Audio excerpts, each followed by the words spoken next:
Et en fait, on peut voir des vagues et des vagues parce qu'en fait, ça détecte que je suis en train de bouger dans la pièce. Vous avez potentiellement vu ce GitHub qui prétendait qu'avec des ESP32, on pourrait voir des gens à travers les murs grâce au réseau Wi-Fi. Et désolé de casser l'ambiance, mais c'était complètement faux. D'ailleurs, je vous mettrai en description un article qui explique point par point pourquoi le GitHub était complètement faux, parce que j'avoue que j'ai un petit peu la flemme de tout expliquer dans cette vidéo, mais malgré ça, je suis moi-même tombé dans le panneau. J'ai acheté 5 ESP32 pour faire une vidéo, et en fait, grosse déception quand je les ai reçus, parce qu'en fait, le GitHub s'est fait complètement démonter par tout le monde, en fait. Tous les gens qui ont essayé de le faire avant moi ont bien prouvé que ça ne fonctionnait pas, donc j'étais un petit peu deg, mais du coup, je me suis posé la question, est-ce qu'il existe des alternatives qui fonctionnent vraiment?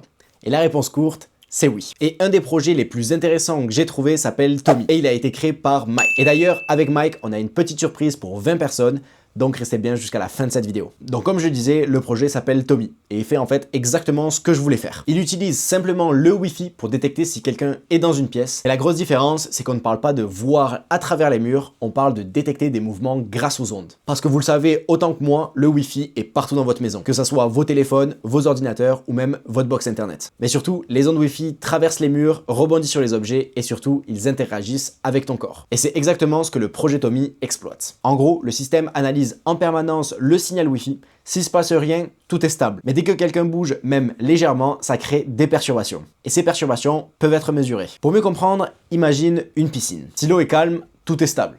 Mais dès que quelqu'un entre dedans, ça crée des vagues partout. Le Wi-Fi, c'est exactement la même chose. Tu ne vois pas la personne, mais tu vois son impact sur les ondes. Techniquement, Tommy utilise ce qu'on appelle le Channel State Information. Avec ça, le système peut détecter une présence, des mouvements et même des variations très subtiles dans la pièce. Et là où est-ce que ça devient très intéressant, c'est que ça traverse même les murs. Pas parce que ça se voit à travers, mais parce que les ondes Wi-Fi, elles, passent à travers. Donc non, cela ne remplacera pas une caméra, tu ne vois pas à travers les murs, mais tu détectes simplement la présence des gens dans les pièces. Mais là où est-ce que ça devient très intéressant, c'est que tu peux complètement créer ton système homemade de sécurité, sans caméra, sans capteur infrarouge, complètement local, chez toi. En plus, c'est super simple à mettre en place et c'est gratuit si tu veux l'utiliser pour 2 appareils et c'est compatible avec Home Assistant et Docker. Donc personnellement, je l'ai fait avec Docker parce que j'ai toujours pas configuré mon Home Assistant, mais peut-être que ça sera dans le futur. Et concrètement, comment ça marche? Dans l'idéal, tu mets 4 ESP32 dans une pièce, un dans chaque coin pour avoir des meilleurs résultats. Mais honnêtement, j'ai fait des tests avec seulement 2 et ça fonctionne déjà très bien. Ici, ça dépend beaucoup du ESP que vous allez utiliser pour faire les tests parce que dépendamment le modèle de ESP que vous allez utiliser, les antennes sont complètement différentes. Il y en a qui sont beaucoup plus puissantes que d'autres. Donc dépendamment le modèle que vous allez utiliser, vous allez avoir des résultats plus ou moins fiables. Et par contre, il y a un truc qui est super cool avec Tommy, que malheureusement je pourrais pas tester dans cette vidéo parce que j'ai pas du tout les bons ESP32. Mais en gros, si vous achetez des ESP32-C5, vous allez pouvoir en fait mesurer si quelqu'un respire dans la pièce. Donc malheureusement, moi je pourrais pas le faire dans cette vidéo avec cela, mais je vous mettrai à l'écran en fait des tests que les gens ont fait avec des C5.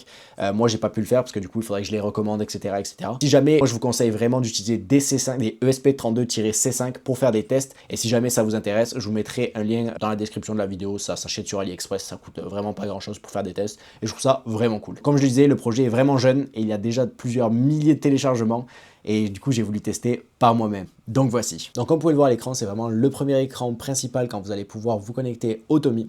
Donc ce qu'on va faire en premier lieu, c'est qu'on va créer une zone, ensuite on va flasher les ESP32 et les assigner à une zone et ensuite on va vraiment pouvoir voir comment ça fonctionne. Donc, vous allez pouvoir créer votre première zone. Vous pouvez l'appeler comme vous voulez. Moi, je vais mettre YouTube. Parfait. Create zone. Super. Donc, maintenant, vous pouvez voir donc, YouTube device. Donc, vraiment. Donc là, ça va être vraiment l'endroit où est-ce qu'il va y avoir tous les ESP32. Vous pouvez le voir à droite. En fait, il y a déjà un ESP32 qui est en mode fonctionnement. Ce que je vais faire, c'est que je vais brancher le deuxième ESP32. Puis ensuite, ce que je ferai, c'est que je vais configurer 4 ESP32, les mettre dans les 4 coins de mon bureau. Et ensuite, on va pouvoir faire un test vraiment général d'une pièce pour que vous puissiez voir comment ça fonctionne bien. En gros, ce que vous allez devoir faire, vous allez devoir cliquer sur Flash. Ensuite mettre Tommy Flasher et ensuite sélectionner le ESP32. Donc moi ce que je vais faire c'est que je vais utiliser le S3 parce que c'est le S3 que j'ai. Donc vous allez cliquer là-dessus, c'est en train de préparer du coup le flasher, Connect Device. Puis ensuite ce que vous allez pouvoir faire, vous allez cliquer sur moi je sais que le COM5 c'est celui de gauche et le COM droite c'est celui de droite. Donc sur le COM7 et cliquez sur Connect. Ensuite, ce que ça va faire, c'est que ça va vous demander de flasher l'appareil. Donc, vous pouvez mettre Flash Device. Donc ça va prendre quelques secondes. Comme vous pouvez le voir ici, le SP32 est en train de se faire flasher. Donc là, vous pouvez le voir qui clignote de toutes les couleurs comparé à celui-ci qui est complètement normal. Donc, parfait. Donc maintenant, vous pouvez voir que le flash de la board a terminé. Il faut juste débrancher le ESP. Donc c'est ça que je vais faire.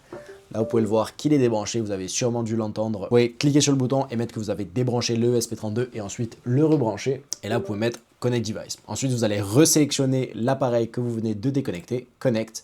Puis ensuite, ça va vraiment vous demander plusieurs informations. Donc, en gros, le SSID, donc le nom de votre réseau et le mot de passe de votre réseau Wi-Fi. Ça, c'est optionnel, vous n'avez vraiment pas besoin de le mettre. Puis en fait, Discovery, etc. Moi, je mets tout en défaut et ensuite, vous pouvez mettre Configure Device. Donc, moi, je vais le faire, je vais couper ça à l'écran et en gros, je vais juste mettre mon SSID et mon password et ensuite mettre Configure Device. Donc, comme vous pouvez le voir en bas à droite de l'écran, il y a une petite pop-up qui mentionne que ça a bien fonctionné et normalement, on devrait voir apparaître le deuxième appareil dans l'écran à droite. En attendant le deuxième appareil, ce qu'on va faire, c'est qu'on va cliquer sur le premier qui est déjà là et mettre Assign to Zone. Donc là, c'est aussi facile que ça. Donc là, vous pouvez voir qu'il est en connected. Donc il est vraiment en train en fait de se connecter à la zone. Donc ça peut prendre quelques secondes et en fait quand ça va être terminé, ça va écrire connecté. Donc là, vous pouvez voir que c'est en orange parce qu'il est partiellement en fait connecté et quand ça va fonctionner, il sera en vert. Un ESP pour qu'il puisse se connecter à votre réseau local, ça peut prendre quelques minutes. Donc soyez patient, c'est normal que ça soit pas directement dans votre board. Donc vous pouvez voir que maintenant j'ai un des deux ESP32 qui est bien connecté. Donc ça c'est parfait. Donc vous pouvez voir qu'il est vert et que ça fonctionne correctement. Je suis encore en attente du deuxième ESP32, donc ça devrait arriver d'ici quelques minutes. Puis en plus, comme vous pouvez le voir, en fait, j'ai pas en fait les options encore de Motion Detector et Signal Visualizer, parce qu'en fait, il va falloir avoir deux appareils connectés pour avoir en fait, pour unlocker entre guillemets ces options-là. Donc c'est totalement normal qu'on ne les voie pas. Comme vous pouvez le voir dans mon écran, en fait, quand vous avez déjà tout qui est configuré, donc vous allez pouvoir voir en fait vos 4 ESP qui sont connectés directement comme à l'écran. Donc comme vous pouvez le voir, il y a Motion Detection, donc comme vous pouvez le voir ici, la présence détection, donc vraiment quand quelqu'un en fait est en train de respirer, malheureusement mes ESP32 ne le font pas. Moi j'ai des S3, donc si jamais ça vous intéresse, prenez des C5, comme ça au moins vous allez pouvoir voir si quelqu'un respire dans la pièce et le détecter. Ensuite, voici comment ça se présente vraiment en fait quand vous avez des ESP qui sont configurés. Donc honnêtement, moi ce que je vous conseillerais de faire, c'est vraiment de le mettre donc dans les conservatifs. Moi c'est vraiment comme ça que je l'utilise parce que c'est celui qui vient par défaut. Mais si vous le mettez en high performance, ça prend beaucoup plus de data, etc.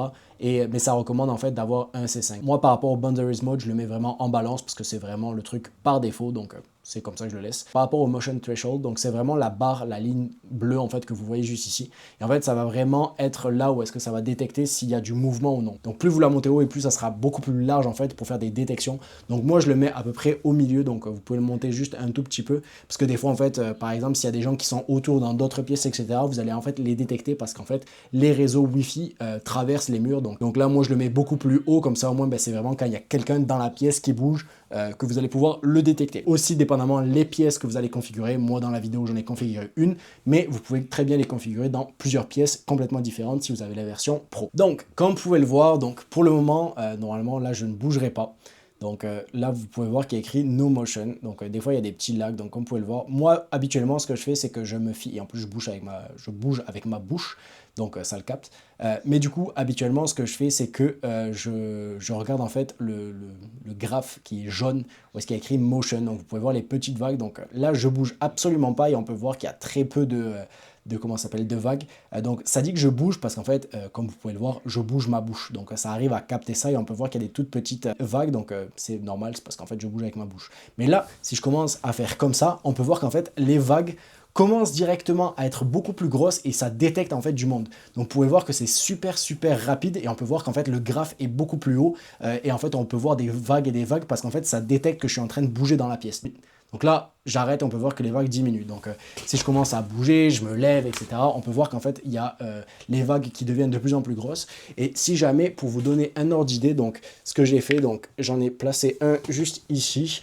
Parfait, donc vraiment un ici, j'en ai un qui est là, donc juste ici, j'en ai un, hop, qui est juste ici, puis j'en ai un qui est juste ici, donc vraiment dans les quatre coins de mon bureau. Donc c'est ça qu'ils disent dans l'idéal, d'en avoir dans 4 coins d'une pièce. On peut voir qu'en fait les vagues grossissent dès que je bouge, et en fait en dessous vous avez aussi le Real Time Statics, donc en gros vous allez avoir aussi des petites statistiques sur comment en fait ça prédit les motion levels, etc., mais ça vous pourrez le voir.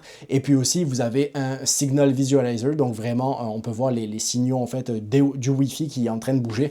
Donc si je commence à bouger comme un attardé, vous pouvez voir qu'en fait les signaux bougent complètement.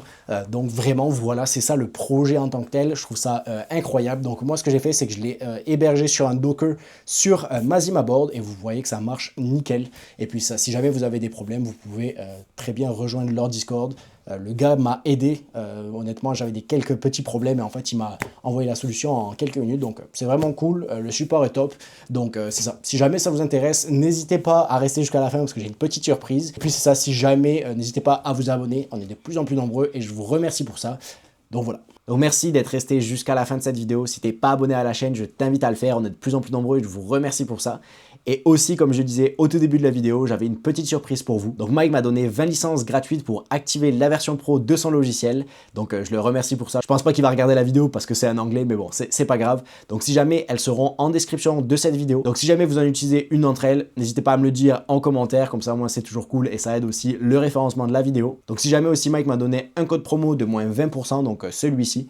Donc ça va être vraiment juste pour un seul mois et je touche absolument pas d'argent par rapport à ça. Je tiens vraiment à être transparent avec vous. Je touche absolument aucun argent. Je suis pas payé pour faire la promotion ou quoi que ce soit. C'est juste que je kiffe le projet et du coup je voulais juste le mettre en avant parce que probablement qu'il y a des gens qui vont kiffer aussi. Aussi merci beaucoup d'être de plus en plus nombreux. On arrive presque aux 10 000 abonnés sur YouTube. Je vous invite aussi à me suivre sur Instagram parce que je vais faire un petit concours pour fêter les 10 000 abonnés sur Insta et les 10 000 abonnés sur YouTube. Donc c'est ça, tease un petit peu à l'avance parce que vous êtes resté jusqu'à la fin, donc peut-être ça pourrait vous intéresser. Je vous mets le lien en description, évidemment. Donc c'est ça, merci d'avoir regardé la vidéo. N'hésitez pas aussi à la liker et à la booster aussi. Je pense que c'est une nouvelle fonctionnalité de YouTube, donc n'hésitez pas à booster ma vidéo. Et puis c'est ça, si jamais on se retrouve pour une prochaine, c'était Loïc. Salut!